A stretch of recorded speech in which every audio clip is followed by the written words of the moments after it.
And I want to discuss it. So Philip Rivers is currently playing without Keenan Allen, Danny Woodhead, and Antonio Gates, but he's still on pace for 4,404 yards, 32 TDs, and only 4 interceptions this season. The Chargers, meanwhile, they're on pace to go 4-12, putting up big numbers, but no playoffs. That's been pretty much the story of Rivers' career. That's why his former teammate LaDainian Tomlinson, LT telling NFL Network he thinks the Chargers are in rebuilding mode and should consider trading him. Rivers turns 35 in December. So if the Chargers were to trade Rivers, what team should be first in line, Will? The Denver Broncos, the team we just got done talking about. And to me, this is a no-brainer for the Broncos. They offer, here's the hypothetical I offer you. They give the Chargers their choice of Trevor Siemian or Paxton Lynch and a second-round pick. I think that's the market set by the Sam Bradford trade.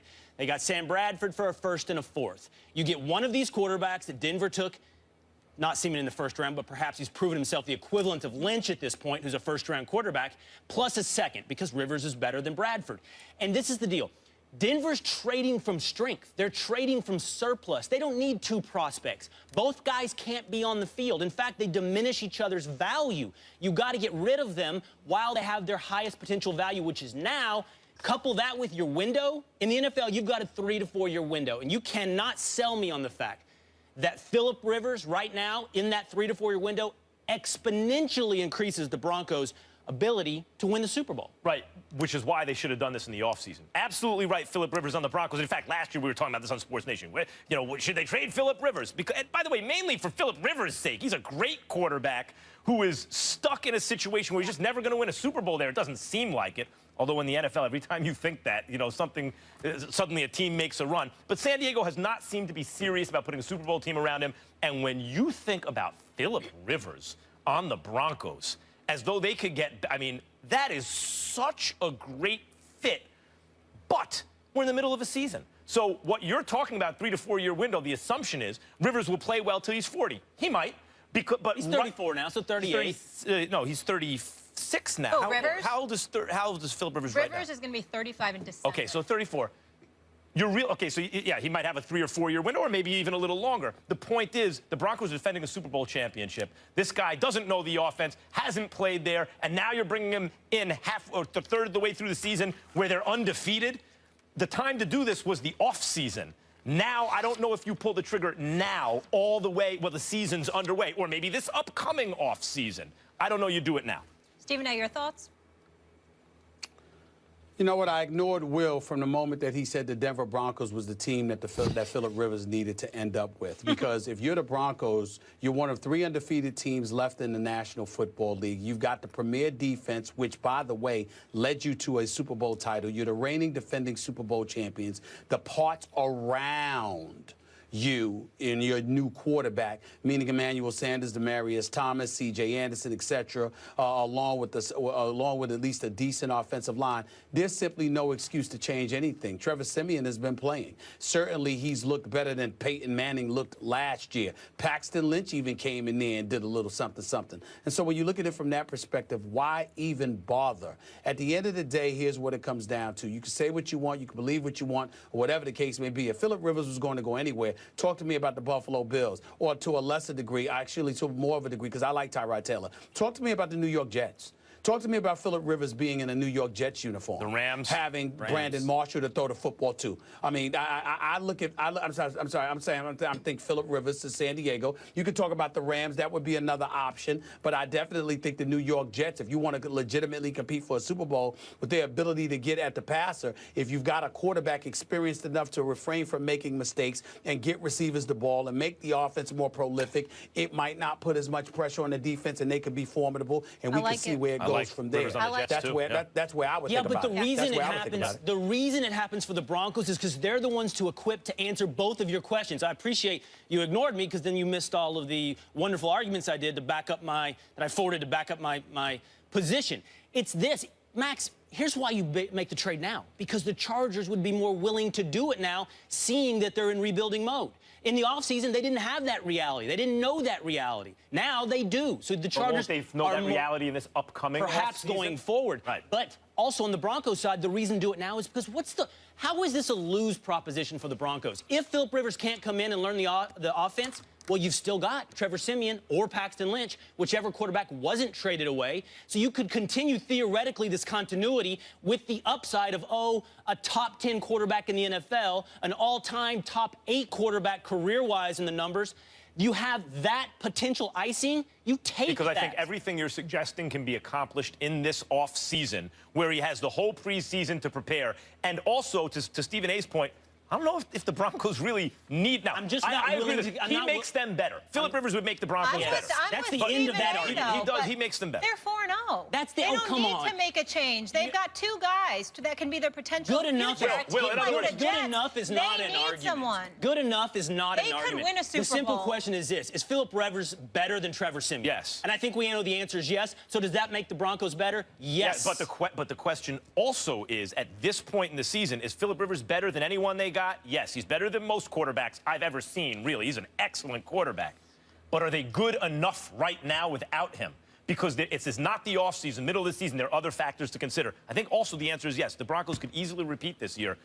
And getting Rivers doesn't mean necessarily that they have a better chance this season. All right, I'm rolling with the doctor in this one, but I'm so proud of you guys. Smith. We got through 4 topics essentially, and it's my fault. That's the I came first in, time I was ever, shooting from the hip, I had a little I think passion. in like first take history, it's great. We touched on a lot of things. Really proud. Really Next week we'll argue about Charlie Strong. Good. I'm looking forward to that. We'll stay and put. The NFL coming down hard on Antonio Brown for his touchdown celebrations.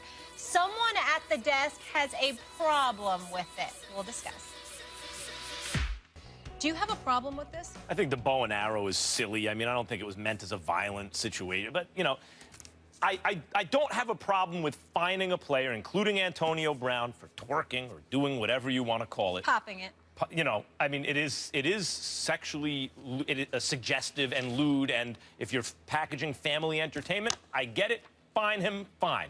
Here's what I have a problem with. How does what a guy does, how he behaves after the fact, the play on the field is over, affect things like field position? That is absurd. It's one thing to enforce a code of behavior because you want a family product. Very violent product, by the way. But, oh, and they sell alcohol during the commercials. But, okay, fine. It's for kids, right? Fine.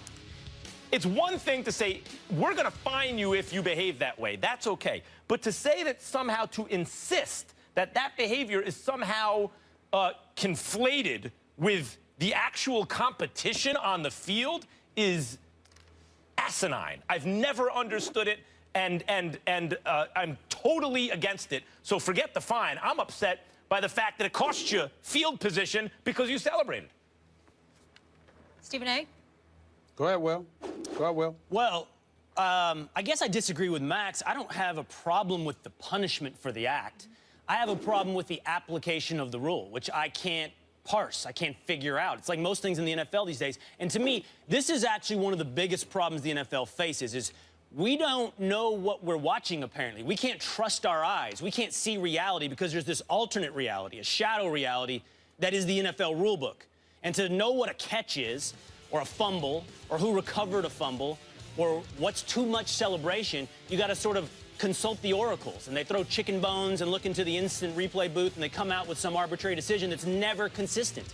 And that's a problem for the NFL because it convinces us that it allows us to consider that it's unfair, that it's rigged. It allows us to go, wait, why is that not a catch? It was a catch in the game last week. It was a catch earlier in the game. I don't understand what's going on here. That's the biggest problem. And so this arbitrary enforcement, because we don't know what's violent, what's sexually subjective, what the definition of a catch is, that's a real problem for the NFL. And honestly, I don't know how they nail it down. I mean, how do you technically nail down what's sexually suggestive? Were sexually suggestive. I do have to say. Okay, but where's the line? I think both of those were. I'm just saying. You can't trust the eyes point really quickly is a very good point because I also have a beef there, but it's not so much in terms of the application of the rules. It's like your team scores, but am I allowed to be happy? Oh, they're reviewing the scoring play. I don't know. Did it count? Did it not count? You can't ever feel the emotion in the moment that you can be confident is a permanent emotion, that you're allowed to feel that way because they apply all these rules in ways that are like Byzantine and hard to understand. Stephen A? Y'all are making it more convoluted than it really needs to be. Fact of the matter is simple. NFL should have a rule instituted, nothing sexually suggestive. That's it, period. If it's not sexually suggestive, because obviously kids are watching, what's the problem? Why is Josh Norman being fined? I understand the Antonio Brown fine. Do I think it deserved to be for $25,000? No. But I understand the fine because you don't want something sexually suggestive. But how in God's name is Josh Norman getting a fine for that? For what? It falls under violence. Especially here is the hypocrisy in it all. Look at the Redskins. Look at, you got the whole Native American issue, which Max has spoken eloquently about on many, many occasions, okay? And, you think about the bow and arrow and all of this other stuff. He being a member of the Washington Redskins, that may very well have been the reason that he did it. I don't see them looking to change the name.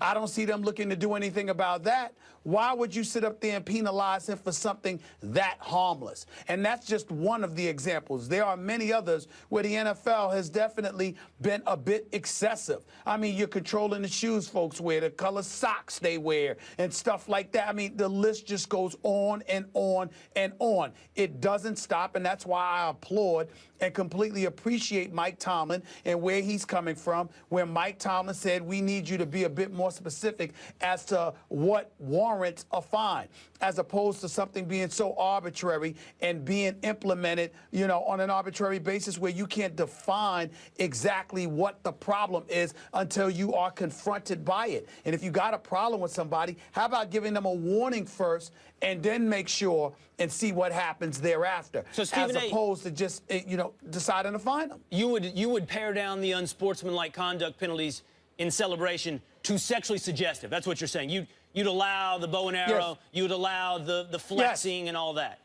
Sure, why not? Yeah, I would allow the flex. You don't want anything. You don't want it going on for a minute or two or something like that. But at the same time, if somebody's flexing or whatever, what's the problem? No. What about a guy Especially in slitting a his sport like throat, doing football. that kind of thing? That's okay? Well, again, fine. Something sexually suggestive Or violent. That's Okay, a but bow here's and the arrow. problem. So here's the Bow and problem. arrow I'm can with hurt Stephen someone. A. I'm with Stephen A. The way to fix your problems is to pare down your rule book. It's like the federal criminal code. Nobody can get their hands around it, and there's laws that contradict each other. They literally don't know how many things are against the law at the federal level at this point. We don't know what's going on in the NFL. However, paring it down doesn't solve all your problems because, as you point out, once you say violence is wrong in celebration, okay, throat slash bad, bow and arrow shooting good, where was the line there? I don't see what the bright line is. I agree, by the way. Josh Norman shouldn't be penalized. Carlos Hyde was penalized last night for flexing, literally doing sort of the Incredible Hulk flex. I mean, I think there's an answer to your question. And it's nothing sexual at all. And in terms of the violence, because it's inextricably tied to a very violent sport, right? You got to do it on a case-by-case basis. And when they see something they don't like, they can say, okay, he did that. The next time someone does that, that's going to be a fine. I think people can be reasonable about what violent stuff constitutes what. And to Stephen A's point, I think that's the real reason. I don't think it's about the violence with the bow and arrow. I think that the Washington franchise is under some pressure about the name, and they felt that hit a little too close to home. No question, but the flexing should be allowed. And I don't need to see a man twerking, just throwing that out there. I know. Never sacrifice that's field your position team because secret. they celebrated. That's absurd.